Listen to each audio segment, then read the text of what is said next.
पावनेभ्यो वैष्णवेभ्यो नमो नमः। नमो विष्णुपादाय कृष्णप्रेष्ठाय भूतले श्रीमते भक्तिवेदांत स्वामिनिति नामिने। नमस्ते सारस्वती देवे गौरवाणी प्रचारिणे निर्विशेष शून्यवादी पाश्चात्य देशतारिणे। जय श्री कृष्ण चैतन्य प्रभु नित्यानंद श्री अद्वैत गदाधर श्रीवासादि गौर भक्त वृंद। हरे कृष्णा कृष्ण कृष्ण हरे हरे, हरे Ram Ram Ram Hare Hare. So today's verse is Bhagavad Gita chapter 2 text 29. Ascharya vat pashyati kaschit enam आश्चर्यवत् वदति तथा एव च अन्यः आश्चर्यवत् च एनम् अन्यः शृणोति श्रुत्वा अपि एनम् वेद न च एव कश्चित्।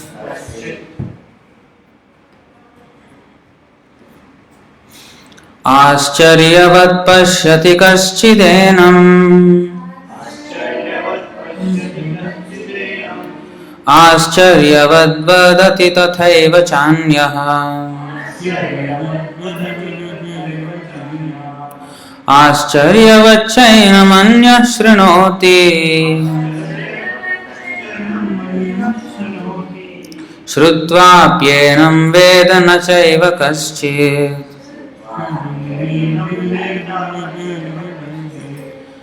आश्चर्यवत् पश्यति कश्चिदेनम् आश्चर्यवद् वदति तथैव चान्यः आश्चर्यवच्चैनमन्यः शृणोति श्रुत्वाप्येनं वेद न चैव कश्चित्। आश्चर्यवत् पश्यति कश्चिदेनम् आश्चर्यवद् वदति तथैव चान्यः आश्चर्यवच्चैनमन्यः शृणोति श्रुत्वाप्येनं वेद न चैव कश्चित्।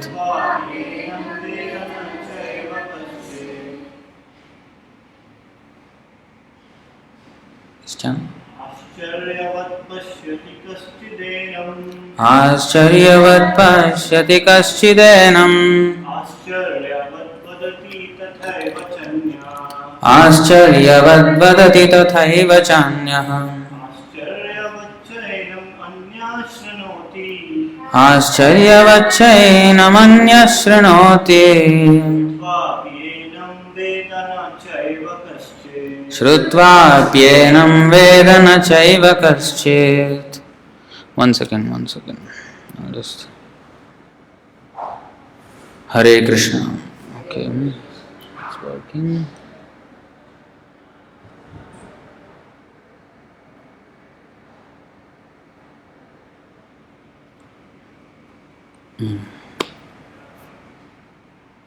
Mataji.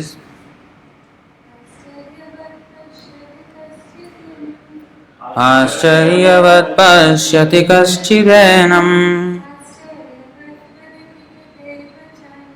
आश्चर्यवद् वदति तथैव चान्यः आश्चर्यवच्चैनमन्यः शृणोति श्रुत्वाप्येनं वेद न चैव कश्चित्। आश्चर्यवत् पश्यति कश्चिदेनम् आश्चर्यवद् वदति तथैव चान्यः आश्चर्यवच्चैनमन्यः शृणोति श्रुत्वाप्येनं वेद न चैव कश्चित्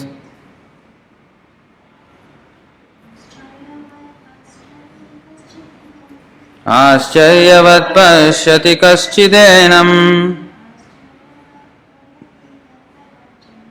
आश्चर्यवद् वदति तथैव चान्यः आश्चर्यवच्चैनमन्यः शृणोति श्रुत्वाप्येनं वेद न चैव कश्चित् आश्चर्यवत् पश्यति कश्चिदेनम् आश्चर्यवद् वदति तथैव चान्यः आश्चर्यवच्चैनमन्यः शृणोति श्रुत्वाप्येनं वेद न चैव कश्चित् आश्चर्यवत् amazing pashyati see kaschit some enam this soul ascharyavat amazing vadati speak tatha there eva certainly cha also anyah others Ascharyavat, similarly amazing. Cha, also. Enam, this soul. Anyah, others. Shrinoti, hear. Shrutva, having heard. Api, even. Enam, this soul. Veda, do know.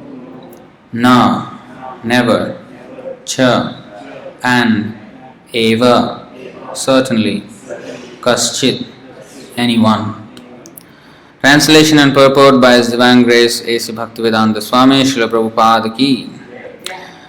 Translation: some look on the soul as amazing, some describe him as amazing, and some hear of him as amazing, while others, even after hearing about him, cannot understand him at all. Please repeat. Some look on the soul as amazing, some describe him as amazing, and some hear of him as amazing, while others, even after hearing about him, cannot understand him at all. Purport: since Gita Upanishad is largely based on the principles of the Upanishads, it is not surprising to also find this passage in the Katha Upanishad. Shravanayapi bahubhir yo na labhya shrinvantopi bhavo yah na vidyuh ascharyo vakta kushalosya labdha ascharyo jnata kushalanushishtaha. The fact that the atomic soul is within the body of a gigantic animal, in the body of a gigantic banyan tree, and also in the microbic germs, millions and billions of which occupy only an inch of space, is certainly very amazing. Men with a poor fund of knowledge and men who are not austere cannot understand the wonders of the individual atomic spark of spirit, even though it is explained by the greatest authority of knowledge, who imparted lessons even to Brahma, the first living being in the universe. Owing to a gross material conception of things, most men in this age cannot imagine how such a small particle can become both so great and so small. So men look at the soul proper as wonderful either by constitution or by description. Illusioned by the material energy, people are so engrossed in subject matter for sense gratification that they have very little time to understand the question of self-understanding, even though it is a fact that without this self-understanding, all activities result in ultimate defeat in the struggle for existence.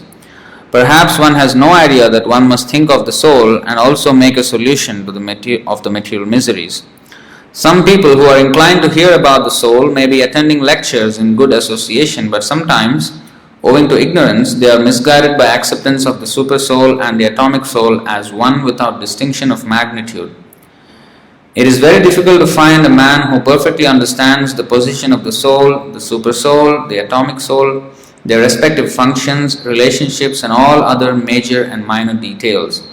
And it is still more difficult to find a man who has actually derived full benefit from knowledge of the soul and who is able to describe the position of the soul in different aspects. But if somehow or other one is able to understand the subject matter of the soul, then one's life is successful. The easiest process for understanding the subject matter of self, however, is to accept the statements of the Bhagavad Gita spoken by the greatest authority, Lord Krishna, without being deviated by other theories. But it also requires a great deal of penance and sacrifice, either in this life or in the previous ones, before one is able to accept Krishna as the Supreme Personality of Godhead. Krishna can, however, be known as such by the causeless mercy of the pure devotee and by no other way.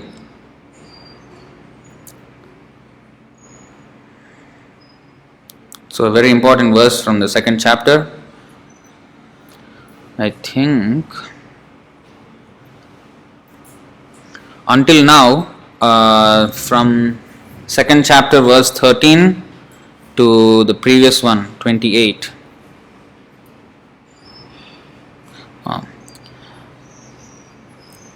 It's actually even continuing after 30. So, Krishna is explaining who we are. This is the beginning of knowledge, because in our current education system we are going through a path which is taking us from, say, kindergarten all the way to the degree, PhD or whatever. So after coming out of that tunnel, we do not know actually who we are. In Sanskrit or in Vedic culture, Sanskrit actually comes from Vedic culture. Sanskriti means culture. So in the culture, Vedic culture, knowledge, jnana and skill, knowledge and skill is separated. Today's education system is teaching us with a set of skills, mathematical skills or some historical references of what happened, or some kind of business, how to do business, or some political science, how to be a good politician or a diplomat. So these are all skills. Silpa Shastra, Shilpa Jnana. It is not real Jnana. Jnana means knowledge. Knowledge is separate from this kind of education. Knowledge means, first of all, self-awareness. Who am I? Now, if anybody is asked, who is he will always describe himself as the something pertaining to this body.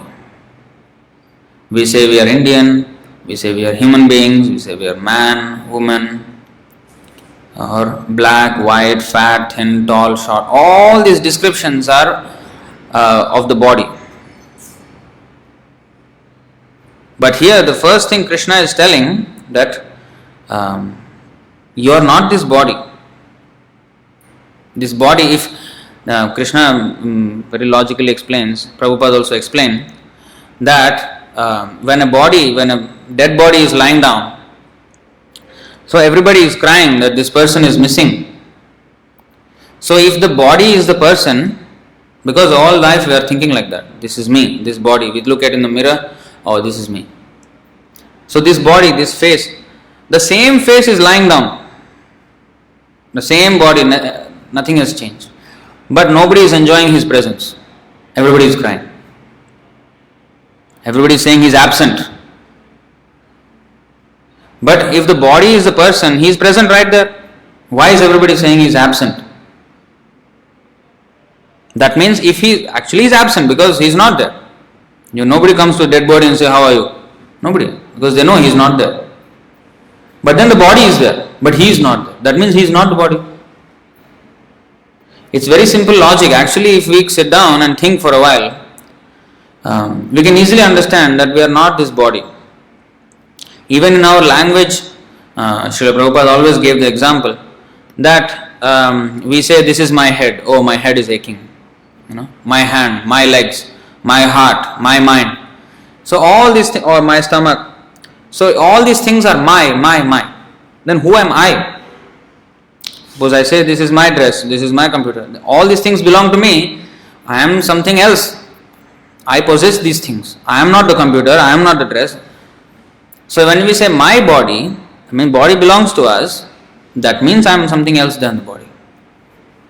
In our subconsciousness, we know this, but because of illusion of Maya, we forget, totally forget. We think I am this body again. I am an Indian. The body is Indian, body is Chinese, body is Japanese, American, European, cat, dog, snake, all this is body. But because we are not the body, we are none of these things. All this identification of us is wrong. So the very basis on which the material civilization is built is a false platform. Now in India there is this identification, Aadhaar card. Here also there is IC, identification card. So if you see the identification card or passport, what is written? Your identity is defined as this body. Surname, that means you belong to so and so family. This is the name, this is the country, this is the date of birth, all this is body's birth, body's family, body's which country it has taken birth in. But because we are not the body, we are not Indian, we are not, all these designations are not belonging to us. So this is the first step in knowledge. Arjuna was confused on the battlefield because he was thinking that now I am going to kill my cousins, my relatives, my near and dear, kith and kin. So he was calculating on the bodily platform. My. All these are bodily relationships. It does not mean that, I am detached from my body relationship, I will shoot everybody. No, not that. But there is two things always. The mind, the heart always tends towards its attachment. We are always attached to our body and bodily relationships. We are first of all attached to our body, and everything that is related to the body also we are attached to. Which is, what is that? That is explained nicely in the Bhagavatam.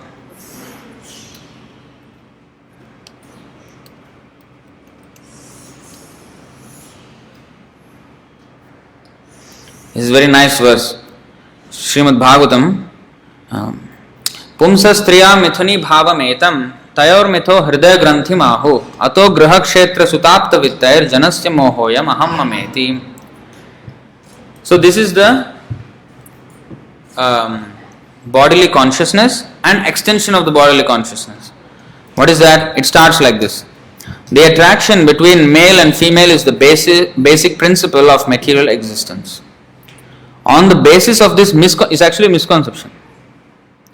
So on the basis of this misconception, which ties together the hearts of the male and female, one becomes attracted to his body, home, property, children, relatives and wealth. In this way one increases life's illusions and thinks in terms of I and mine.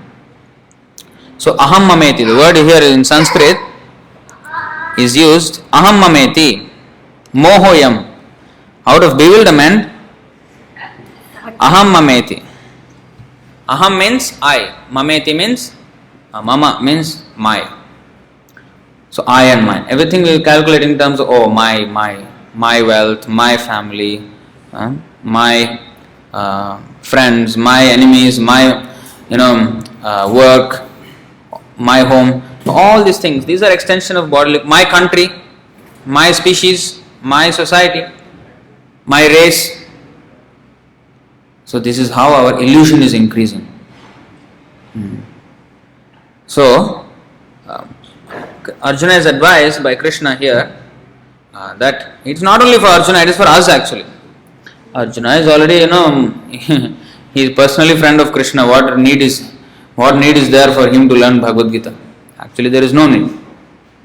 But Arjuna was put in that kind of maya, in confusion, so that we can hear the Bhagavad Gita.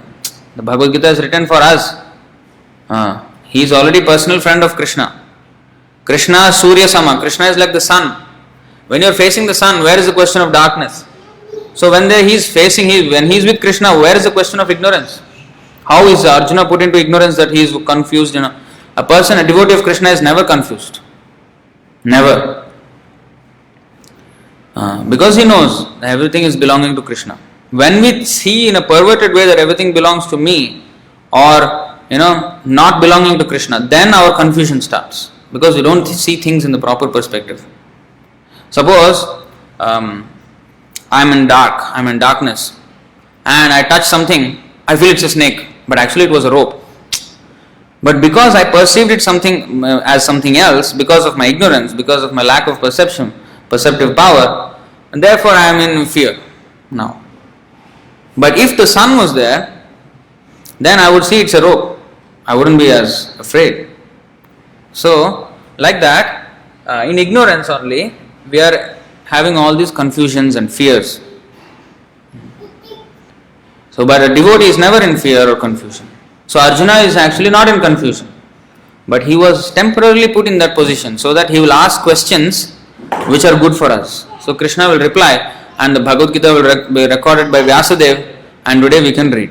5,000 years later, we are able to take advantage of that conversation and make advancement in spiritual life. This is actually Krishna's plan. Krishna is not only he came in this world for 125 years. It is not that after those 125 is finished, that's it, we are very unfortunate not to have his association. No. He is there, even now in the pages of Bhagavad Gita. So he ensures, when he comes, he says, Dharma samsthapanarthaya sambhavami yuge yuge. I come not just to, pass some time, 125 years and then go back. No. I may come here to establish religious principles so that in the future there is a guarantee. There is some set path for everybody to follow. Not only he gives the books and leaves it. No, he also sends the acharyas. There is one nice verse here. I will show you. In the Bhagavatam, very nicely it is explained. See this. This is from the Dasamaskandha, 10th canto of Srimad Bhagavatam. Swayam samuttirya sudustaram dyuman bhavarnavam bhimamadabbra sauhridah bhavat padambhoruhanavamatrate nidhaya yatah sadanugraho bhavan. O Lord, who resemble the shining sun, you are always ready to fulfill the desire of your devotee, and therefore you are known as a desire tree, vancha kalpataru.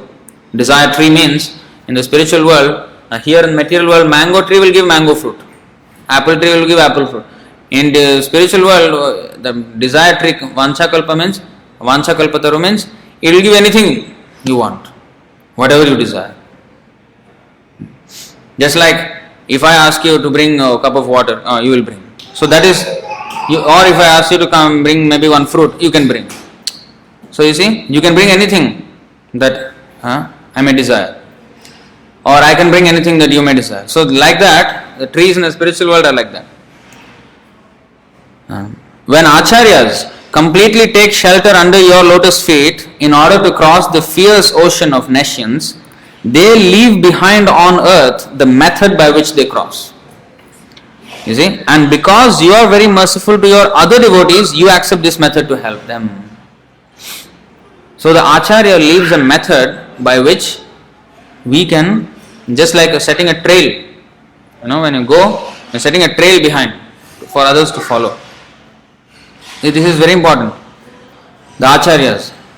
That's why Krishna says in the Bhagavad Gita, Tattvavit approach the Acharya and learn from him. He does not say, I have spoken Bhagavad Gita, you just read this book and you will be alright. No. He said this. Tadvidhi pranipatena pariprashnena sevaya upadekshanti te jnanam jnanena tattvadarshina. He said, just try to learn the truth by approaching a spiritual master. See, approach a guru. That's why Krishna himself had Guru, Sandipani Muni. Ramachandra himself had Guru, Vishwamitra. So why?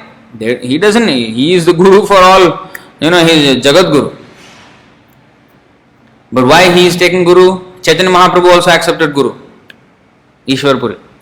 Why? Because to show example, to set example for other human beings.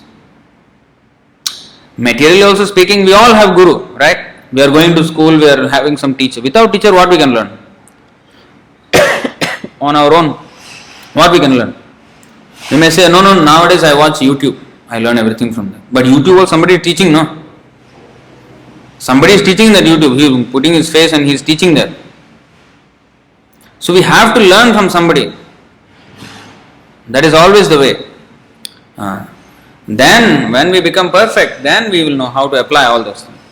So similarly, Krishna is saying, yes, my knowledge is there, but you should understand from the bona fide Guru who is coming in parampara. Evam parampara praptam, Krishna said, fourth chapter, second verse.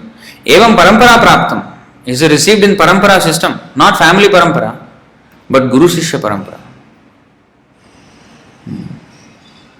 So Guru will, starting with Krishna, like we have a parampara. Krishna imparted the knowledge to Brahma, Brahma to Narada, Narada to Vyasadeva, Madhvacharya, Padmanabha, Narhari, Akshobhya, Jnanatita. Like this, coming 32nd person is Srila Prabhupada. So, unbroken chain of disciplic succession. So, like that, we have to receive knowledge. Then we will have perfect knowledge. If we just, Bhagavad Gita, somebody is talking some Krishna Katha, Bhagavad Katha, I will go and hear. What will happen? Because I am hearing from a person who does not know about the subject. If I am suppose interested in, say, aeronautical engineering, and one doctor who is a medical doctor, he is coming and giving a big speech on aeronautical engineering. Now, if I go and hear, what I will understand? He is not specialized in the subject. If he may talk some rubbish also. He doesn't know the subject very well. He is not expert at that subject, but he is speaking. If I go and hear, I will not have proper understanding. So, Shastra says, Padma Puran says, even topics about Krishna, about God, you don't hear from a Vaishnav.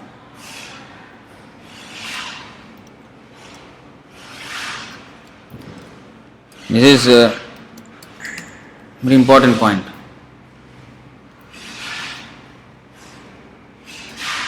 This is from the Padma Puran. Avaishnava mukhodgirnam putam harikathamritam shravanam naiva kartavyam sarpochishtham yathapayah. One should not hear anything about Krishna from a non-Vaishnav.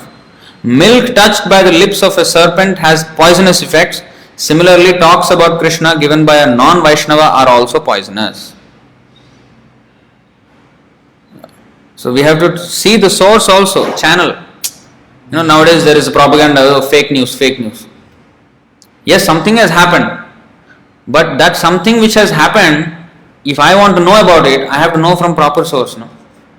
If I know from somebody who is just adding masala to the whole story and making a big mountain out of a molehill, then what is that? That is fake news. So if Krishna has said something, and if I am changing it and making fake news, nowadays it is going on. In the name of Bhagavad Gita, people are talking fake news. They say, what they are telling basically, you and God are one and the same. Now you have forgotten that you are God. Once you get moksha, you will understand that you are God. In essence, they are saying like this. And some people openly atheists. Mind you, they have millions of followers, these people. Very popular. If I tell you the name, you will immediately recognize. That kind of people. Millions of people they are there. But they are all talking rubbish. And people do not know. They follow them. Why? Because they don't know what is actually correct, what is wrong. At least that much knowledge I should have, that whether this person is speaking it is correct or not. Then I should... just like if a parent wants to admit a child in the school, and if he goes to the hospital and admits him there, at least you should know what is a school and what is a hospital. Not that, admit, whatever, hospital or school, whatever. He cannot think like that. So he should know what is what. So therefore, we should know actually what is, who is a proper guru. A guru means he does not invent anything. That is guru. He only repeats Krishna's words. This is simple, most basic definition of guru. He only repeats Krishna's words. If you see Chaitanya Mahaprabhu's life, anything that he said, he will quote one passage from some book. Not some book, Shastra. Not some author wrote like this. No. From Shastra, from Bhagavatam, from Krishna Karnamrita, from Geet Govinda, from Bhagavad Gita. He will quote all Shastric references. Whatever he says, he will back up with this Shastric quotes. That is the proper way of presentation. A guru should not talk something and without quoting Shastra, just like a lawyer. How he presents his case in the court. He is quoting according to section so and so. This has to be ruled like this. He is appealing to the judge in that way. He is quoting from the, not only from the law book, from also the past previous judgments. Similarly, we also have Veda Praman, Shruti, Smriti, all this is like this, same. So we have to quote. Otherwise we are just in uncharted waters, we don't know what we are doing, what we are talking. So Krishna is explaining that this is all authoritative knowledge. This is called jnana. University degrees are not jnana, they are just some skills. That's all. How to earn a livelihood. That's all it is. It is not how to live proper life. How to earn livelihood. Actually, that livelihood is there even without that degree. Like for example, Bill Gates, he was a dropout. He was not a PhD, but thousands of PhDs are working under him. If you go to India also, many Marwadis are there. They have business, they don't know how to even sign. Some are there, they don't know how to sign also. A thumbprint only. If the guy, he writes something in the contract which is, and finish, this fellow will be finished. But what he will do, he will simply hire some educated guy. He will pay him something. You see what is inside. Everything okay, I will put a thumbprint, finish. I earn my millions, you earn your thousands. So, whatever is destined, we will earn. This way or that way. We will be maintained. What to speak, even the elephant, which is how much we are eating. Every meal, 2, 3, 4 chapatis. Or some maximum 1 kilo, 2 kilo rice. Let's say. Not more than elephant, how much is eating? Every day he is eating 40 kilos. Elephant is not having any degree. He is having his food. He is having his livelihood. He is maintaining family. Each family member is an elephant. But he is maintaining without a degree. So, if we also understand this fact that, see, those animals are not even devotees, nothing. They don't even know who they are, and Krishna is providing for them. And why Krishna will not provide for a person who has especially surrendered to him? Why? Why we should waste time, going to this? That's why Vedic culture actually, this modern education system is actually sapping the very life out of the very formative years of the person, from 5 years old to 25 years old. The character, everything develops in that age. Those most important years of life are spent completely in ignorance, without knowing who they are. And after coming out, it is not just the 20 years. Because of the conceptions that he has formulated in those years, it will remain for the rest of his life. And you say something else, no, this is not, you all are, believing something, you all are superstitious, or you are all, just blind followers. But actually he is blind follower. He says, an atheist, how? Because after education, people are becoming atheists. Because where is the mention of God in education? If you don't mention about God, how will you expect that person to have a nice character, and godly person, when he comes out? You say, that is optional, parents must take care of that part. The parents themselves are educated in this way. So how? That's why generation by generation the values are going down and down and down. They say, oh, new generation people are, they are not at all interested. Why they are not interested? Why? Where is the system to make them interested? The whole system is screwed up. Of course they will not be interested. So, our movement, this is what we are presenting. Scientifically, logical, because nowadays everybody wants scientific answers. No? Oh, soul, how you know soul is there? Who knows? People talk like this. Who knows? After death there is another life. Who knows? You may not know. It doesn't mean nobody knows. So here Krishna is speaking. How we can know? See? That's why he said today. What is that?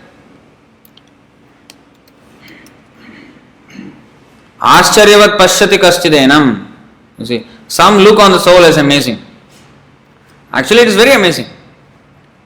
One, the size of the soul is mentioned.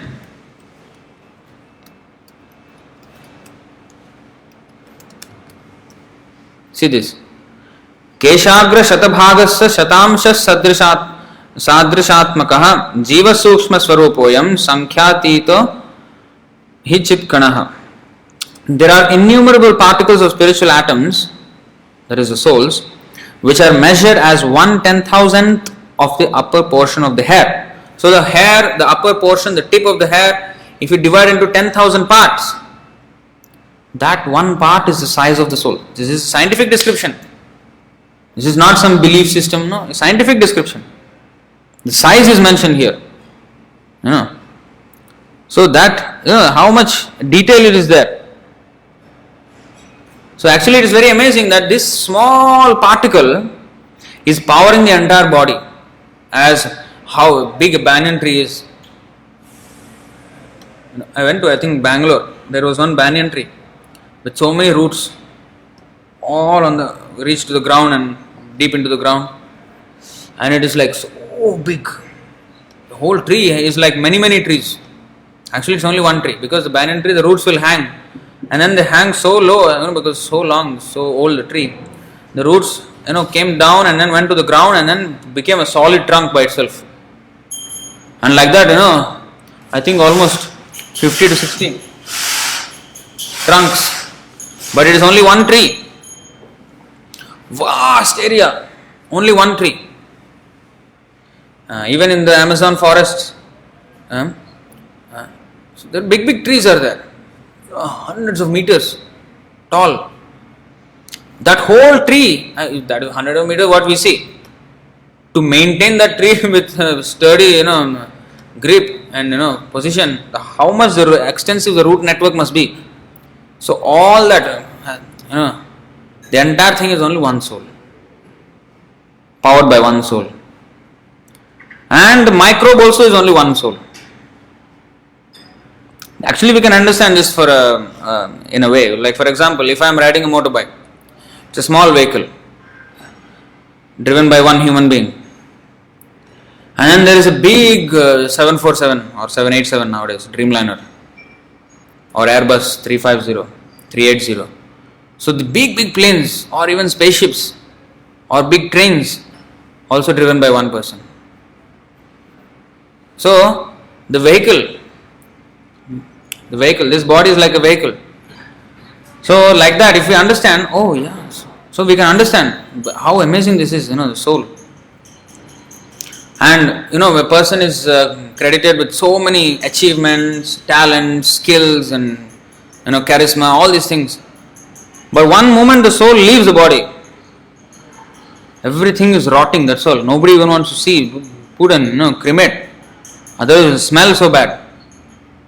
Just one particle missing from that body, whole thing is rendered useless. And they put Albert Einstein's brain, they have preserved, to see what is actually very special with this brain that he could come up with such a far-fetched thinking.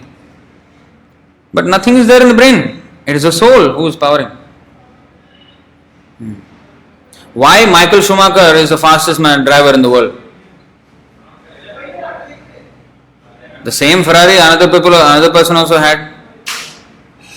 But how he used it, that is a soul, a person. The engine itself may be the same, but how he used it. Now that is the genius of the soul. So this is where the soul is. So if we see like this examples, soul is very amazing.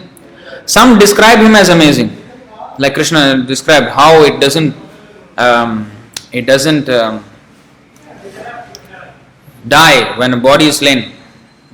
Nahanyate hanyamani sharire. It is not moistened by water. It is not withered by the wind. It is not burned by fire.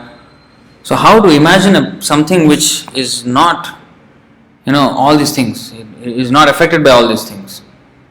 Of course, our mind is not burned by fire. It's not moistened by wind. It's not withered by the. But it is withered by other things. Depression. Chanchalam himana Krishna. But the soul is nothing. It doesn't move. It is very, very still. So that is, some describe him as amazing. So the great sages, they who know about soul, they, speak about its glories. And some hear of him as amazing. So of course if somebody is speaking, somebody is hearing. While others, even after hearing about him, cannot understand him. Kali Yuga, most population comes under this category. We are talking so much about soul and this. And this is all, some old man's topics, no practical usage for all these things. Why you talk about all these things? We should learn how to earn money, maintain family, practical, let's be practical. So they think this is not practical. But at the time of death, which can come any moment, it is not that, old age only death will come. No, any time death can come. So at that time, all our other things will not help. But this knowledge will help. That's why I always say, when one dies, at the time of death, we are tested on the second chapter of Bhagavad Gita. How much you understood the second chapter of Bhagavad Gita. Or if somebody else dies in the family, or near and dear, how much Krishna says, what is that? Dhiras tatra namuhyati. A sober person who is full of knowledge, he is not bewildered. He will not cry if somebody passes away. Because he knows what is going on. Because others do not know what is going on, they cry out of ignorance.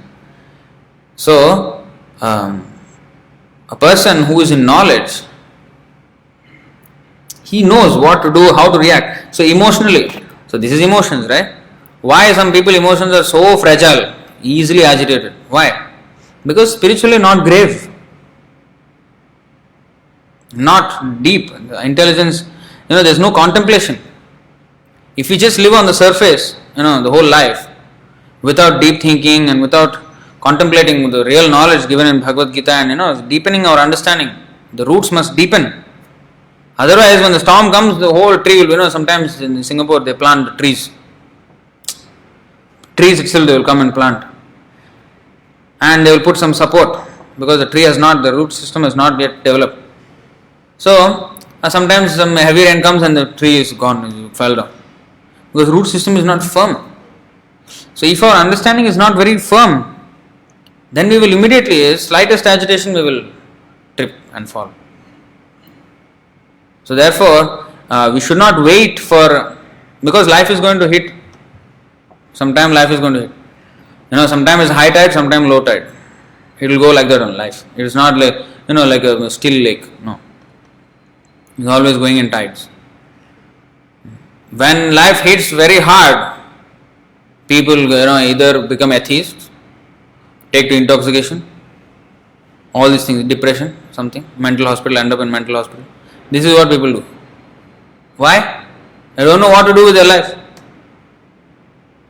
And when something good happens, fully enjoying, nobody's business. That's why a self-realized person does not waste his time overly being jubilant.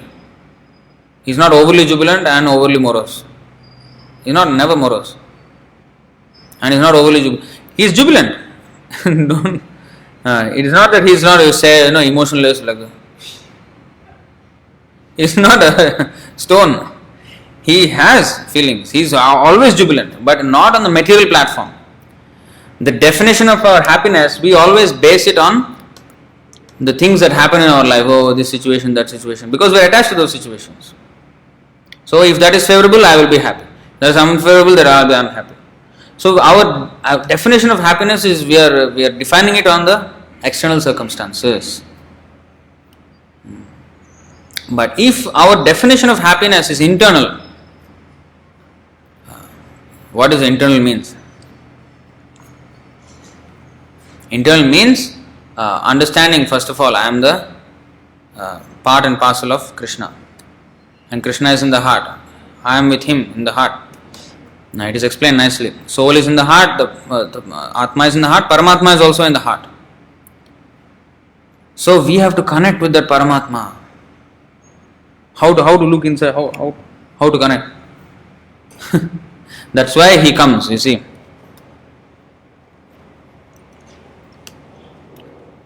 Brahma, he could connect. Brahma, he heard. What is that? Tene Brahma Hridaya Adikavaye Muhyanti Yatsura. Lord Krishna personally instructed Lord Brahma through the heart, because he was the first living creature. He had no guru, nobody else. He is the first living creature in the universe. So Krishna personally instructed him. Don't think that Brahma was so first to a living entity that even before Krishna he came. No. In that matter, he was always second. But apart from Krishna, he is the first. Krishna is always there before him. Not that only 5,000 years ago he came, how we can say Krishna. Krishna is always, sun is rising, today morning it rose. It did not come into existence today morning. It is rising and setting millions and millions of times. So like that, Krishna will come millions of times. So last time he came was 5,000 years ago. So here, because we are not qualified enough to connect with the Paramatma in the heart. Therefore, Paramatma comes out. Naivo payantya pachitim kavayasthavesha brahma yushapi kritam riddhamudasmarantaha yondar bahistanu bhritam ashubham midhunman acharya chaitya vapusha swagatim vyanakti.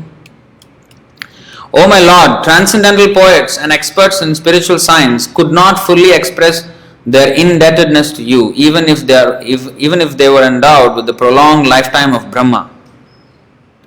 Nobody can repay the debt to Krishna, even if they have a life of Brahma, which is many, many trillions of years.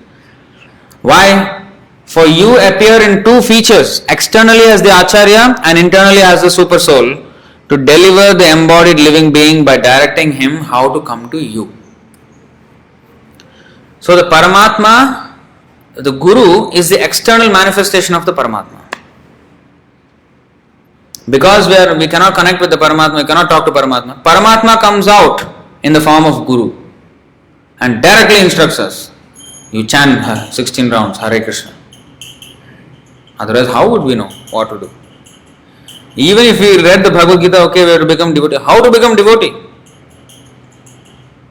Chant the Lord's name.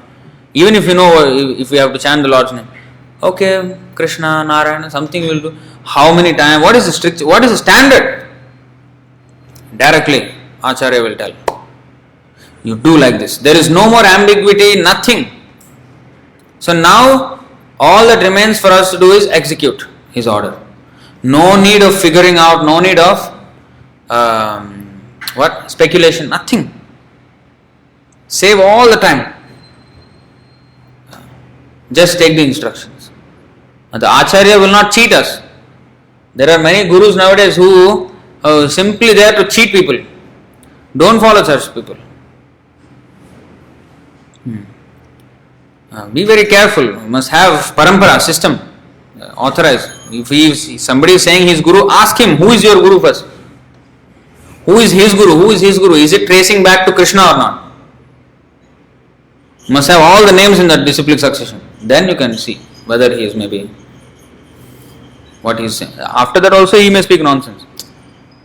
After having all the gurus in line, Even then, if he doesn't understand properly, if he is not following properly, he will also not understand properly. He will talk still nonsense. Like our ISKCON now. Coming from Pakka Parampara. But now, gone where? So it's not just Parampara, but also what is his character. Two things. So like that we have to test. So now we don't need to test also. Krishna, because where is the intelligence for people to test who is Guru, who is what is Parampara? Krishna has given us Prabhupada. And Prabhupada said, you can come to me. That's it. We don't need to even search anything, nothing. Everything is ready-made for us. Spoon-fed. We are spoon-fed. We have to just open our mouth only. If we can't open that mouth and chant Hare Krishna, what is the use of our life?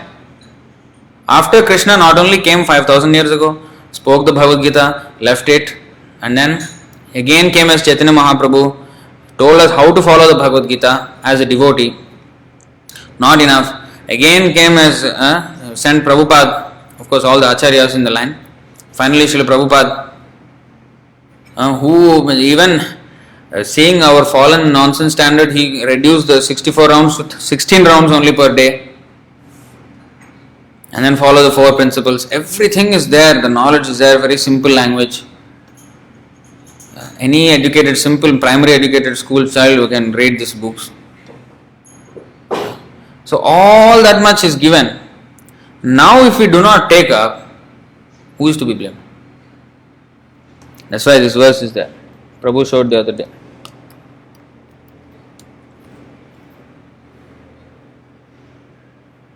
यन्नामधेयं म्रियमाण आतुरः पतन् स्खलन् वा विवशो गृणन् पुमान् विमुक्तकर्मार्गल उत्तमां गतिं प्राप्नोति यक्षन्ति न तं कलौ जनाः.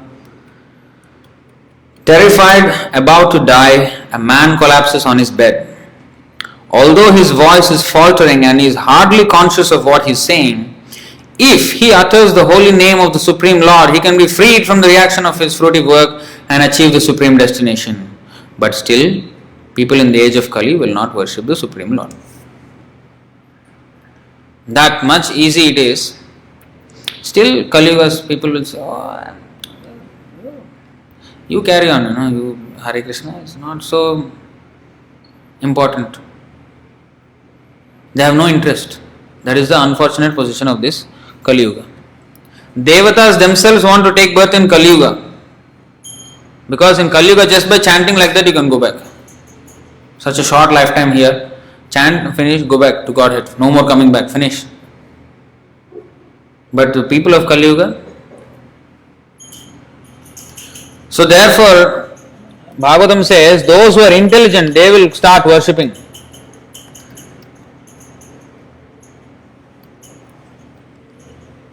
Start worshipping who? Krishna Varnam Dvisha Krishnam Sangopangastra Parshadam Yajnaihi Sankirtana Prayer Yajantihi Sumedhasaha. Medha means brains. Sumedhasa means those who have got good brains. Or dirty, useless brains, we are not talking about them. In the age of Kali, intelligent persons perform congregational chanting to worship the incarnation of Godhead, who constantly sings the names of Krishna. Although his complexion is not blackish, he is Krishna himself. He is accompanied by his associates, servants, weapons and confidential companions. So this is the description of Chaitanya Mahaprabhu, whose form was Gauranga. Gauranga means he was fair in complexion. Krishna is usually dark blue in complexion. So dark. So here he is fair. So those intelligent people will worship Chaitanya Mahaprabhu by this process of Sankirtan Yajna. Then the soul's activity is completely satisfied, completely fulfilled.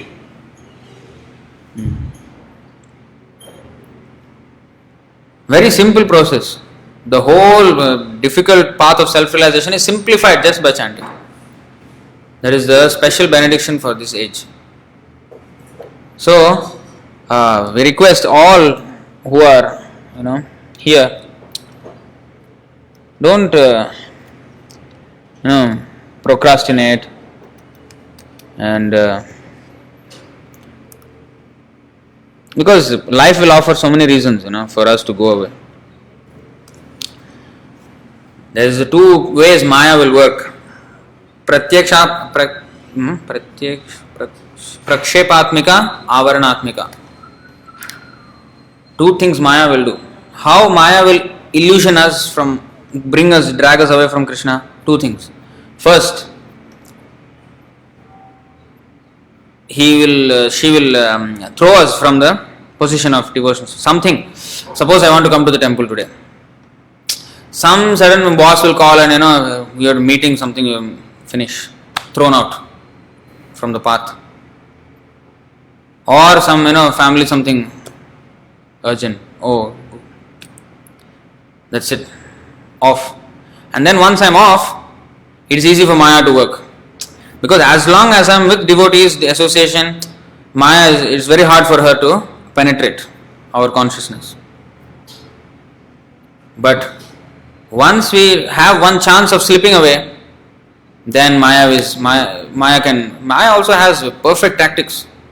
War, the art of war. The one man wrote, Sun Tzu or something. What is his name? The art of war. This art is perfected by Maya. Maya knows how to use these tactics. Throw us out and Avaranatmika, cover us. Because once we are out, then Maya will influence our mind to justify our position. Oh, I actually could not go because of this. I had a genuine reason. You see? Actually, these are all pushings of Maya to keep us out. No, don't come. Because once you come, Maya will lose her grip on you. Here also, after coming to devotees also, Maya will still try. It's not that Maya, he's with devotees, okay, wait. Let me wait until the person comes out. No. Even in the temple, if you are not careful, if you are little bit proud, immediately Maya will come. Make us find fault with this devotee, that devotee. Oh, this is not good, that is not good. Instead of, using that as an opportunity to serve, suppose something is not clean. See, they are all keeping temple so dirty. Why? You can clean, right? Temple is a place where everybody can come and serve. If something is dirty, come and clean. But no, mind will say, see how these people are not, devotees, proper devotees. What is? Of course, it does not mean that the devotees in the temple put everything dirty, no. But occasionally, they're busy or something. We have an opportunity. If there is dust in the temple, we should thank Krishna. Okay, Krishna has given me an opportunity to sweep. Take it as an opportunity. So that it can be seen that way, or I can make it into a fault finding game. That is also Maya's influence. So even within the temple, it is not that the four walls of the temple is the guard against Maya. It's how I am making use of that, or I am taking advantage of that facility. Otherwise, even right in the middle of the temple, I can be full in Maya. So we should be very careful. If we are following everything nicely and if we are sincere about our advancement, we will progress. If we are sincere. But if we are coming here for ulterior motives, then we will not last. We should sincerely want our own deliverance. If we are not sincere about it, then we cannot move forward. So, with that, I would like to stop. Any questions or comments on this topic?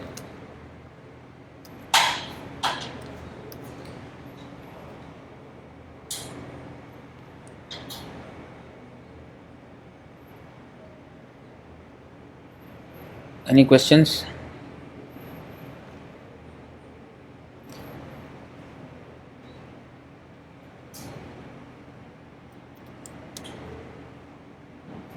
If not, we can end the